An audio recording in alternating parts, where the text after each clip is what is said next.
Back to my channel. उम्मीद है कि आप ठीक होंगे और खैरियत से होंगे। आज हम बाहर कर रहे हैं अपनी इफ्तारी और यहाँ आपका फेमस प्लेस है ज़ाज़ा बाज़ार और वहाँ पे हम आज अपनी इफ्तारी करेंगे, तो आपको साथ लेके चलते हैं। हम वैसे यहाँ पे आ भी गए हैं और अपने बच्चों को यहाँ से कार से निकाल गए। हमसे इट्स कोल्ड नाउ। हम यहाँ पे आ गए हैं।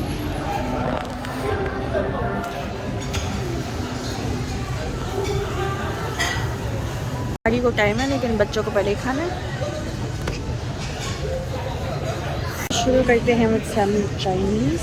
यहाँ पे मैंने स्टीम्ड वेजिटेबल ली है एंड थोड़े प्रॉन्स और ये है Thai curry and egg fried rice. This is now round two. पहले वाले में मुझे फ्राइड राइस नहीं पसंद आए थे, बाकी उनमें प्रॉन्स अच्छे थे और उनकी थाई करी अच्छी थी। हमजा ने देखिए ये क्या डाला है, पूरे यहाँ पे जो है ना गन मचाया हुआ है।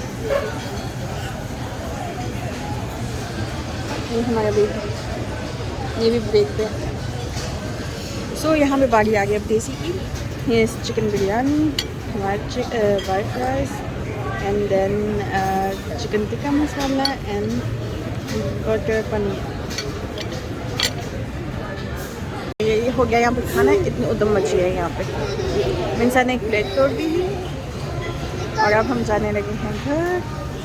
हमने बिल का वेट कर रहे हैं। सो फाइनली हम अपने घर आ गए हैं। हमने ग्रोसरी भी की थी, उसकी मैंने वीडियो नहीं बनाई, लेकिन जस्ट ज़ाज़ा बाज़ार के बनाई थी। आज हमने वहाँ पे इफ्तारी की थी जो कि बहुत यम्मी थी। कुछ चीज़ें नहीं थी जो कि मैंने छोड़ भी दी थी। ये था हमारा आज का व्लॉग। आई होप कि आप सबको पसंद आया हो। अगर आप सबको पसंद आया हो हमेशा की तरह थम up, like my video, subscribe my channel and मिलते हैं एक न्यू वीडियो में with a new topic of vlog. Till then, Allah Hafiz.